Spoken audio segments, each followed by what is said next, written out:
Friends, here we are again at PragerU teaching you about how to read between the lies. You probably already know this, but the media lies to you all the time because they want to manipulate you. You may have watched my reaction with Dennis Prager on the NBC lies on PragerU. Well, today I have Chaya Raichik, who is the founder and CEO of Libs of TikTok. And we have an important lesson to teach you and specifically your kids about how to read between these lies. Chaya, thanks for being in here today. So great to be here, Marissa. So there is a story that's going viral right now, frankly, about a horrendous situation. A young child died in Oklahoma, and you're being blamed for it. But before we get into that, let's talk about this young girl. What happened?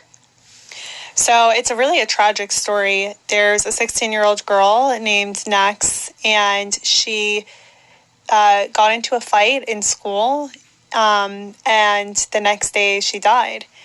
The narrative was immediately being painted by the left because this girl identified as non-binary. So the left immediately started saying, you know, she was attacked because of her identity and she got killed in school. There was just so many lies, and I think we really just have to break it down and go through every single one. But it's really just tragic. I mean, anytime someone dies, it's a really tragic incident, and it's really sad to see the left politicizing it like this. Well, there are two things that are tragic. The part that the child died, the way the press has handled it. And when I heard about the story originally, the picture that was painted to me was that a bunch of bullies walked into a kid's bathroom at school and beat up this young girl, and she died. Let's actually look at one of the headlines of how they described what happened. Oklahoma banned trans student from bathrooms. Now a bullied student is dead after a fight. What happened since? I know that they have uncovered that the child actually didn't die at the school, but died later on at home. And speaking of home, the parents, there's been all this pressure on the parents since then too. So the student got in a fight at school. She went home after and then was taken to a hospital by her grandmother, who they evaluated her at the hospital, and they said she was fine, and she went home. The next day, she went back to the hospital where she died. So those are the facts. Now, after she died, her parents put out an obituary, and they apparently den named her because she identified as non-binary, and she had a different birth name. But that alone leaves many questions. Was she only identifying as non-binary in school, and the school didn't tell the parents? I mean, that's something that I want to know. Because that's obviously very problematic. But what ended up happening is the woke mob bullied these parents who are still reeling from their young daughter's death into apologizing for dead naming and misgendering her. So they actually put out a statement saying that they were sorry that they dead named their dead daughter. Let's read this statement because I read it just before sitting down, and my reaction, it's just my reaction, my gut instinct is that parents who are grieving and mourning after their death of their child should not have to apologize for the pronouns which they use about their children, let alone the way that this is written. I mean, read this and tell me, is this what you think a parent should be confronted with having to do after they lost their child because the woke mob is attacking them after their child actually died? It's just so cruel. It is absolutely cruel. It's really evil. What is also evil to me is that the truth is not coming out. So, yeah, we can go through all the lies. Lie number one, she was killed at school. A lie, she died the next day in a hospital. She was not killed by students. No students have been charged. Lie number two, she died from being beaten up at school. Yesterday, the medical examiner and the police both came out with a statement saying that she did not die from trauma due to the physical altercation that took place at school. So those were just two of the lies. So this headline says, as Owasso student dies after school beating, critics blame negativity from Libs of TikTok. Okay, so here's what I want to understand.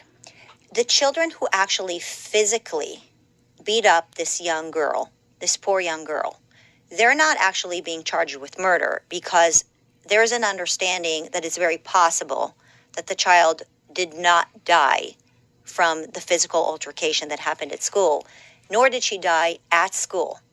But you and Superintendent Ryan Walters are being blamed for this child's death. I woke up 2 days ago and all of a sudden there's headlines that I caused a murder. And just imagine like how confused and shocking that is.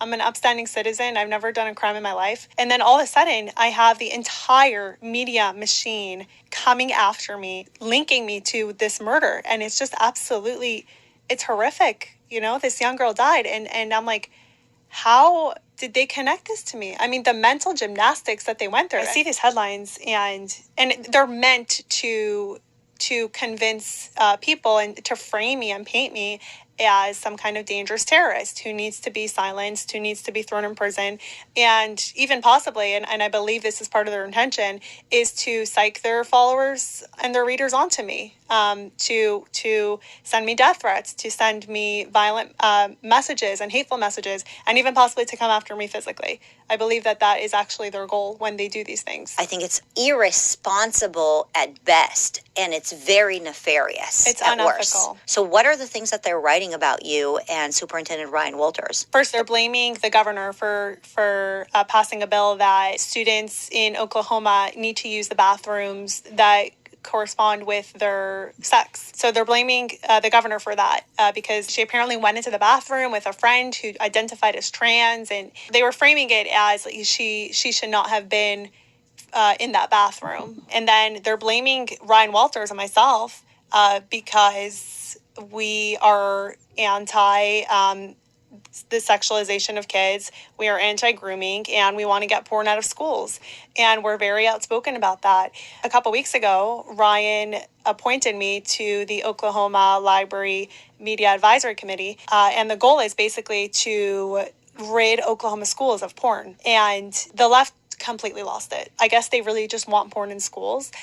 They've made that very clear, and they're really, really upset that we are going to remove porn from Oklahoma schools, and they don't want me on the committee. They were very, very triggered by it, and they're kind of saying that, you know, because Ryan and Chaya have been speaking out against this grooming and sexualization in schools, it's causing this hatred towards LGBT students. And to take it a step further, 2 years ago, I posted a video of a teacher in that same district. The teacher said in the video, if your parents aren't accepting, F them, I'll be your parent. So he's telling his students, F your parents. And this is like grooming 101, right? You cut out the parent, and then a different adult comes in and takes their place, and like, oh, you know, I'll take care of you.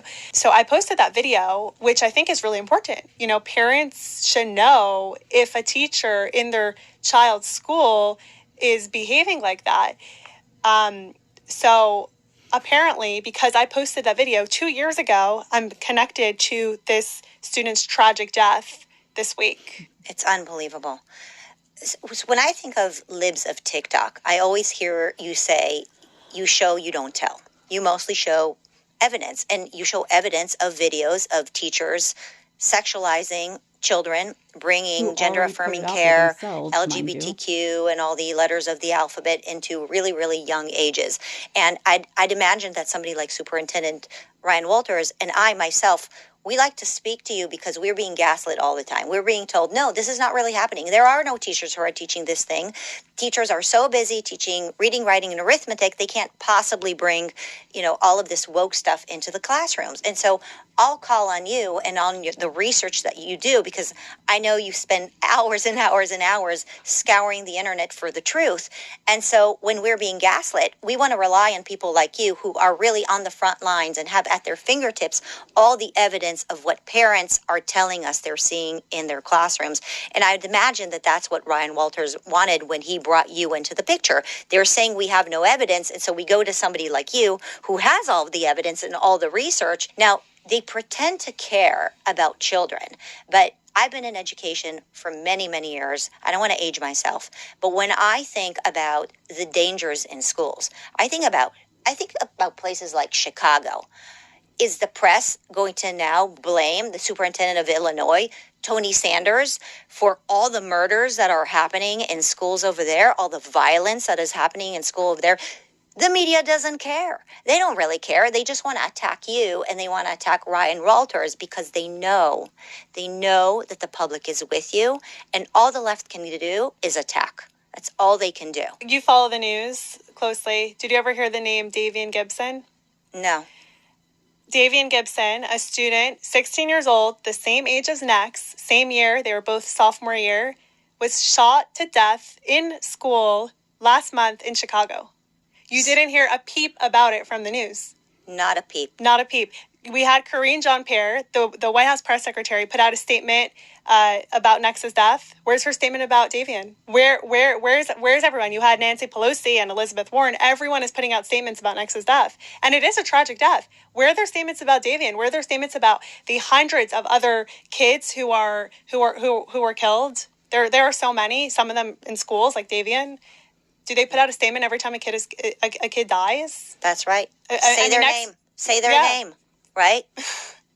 I mean, and Nex she wasn't even killed. We don't even know why she died yet, but they are running a toxicology report. So I imagine we'll get that info in a few weeks. But there is violence happening in so many schools across the country. And they only care about this story because she was non-binary and it's an excuse to attack me.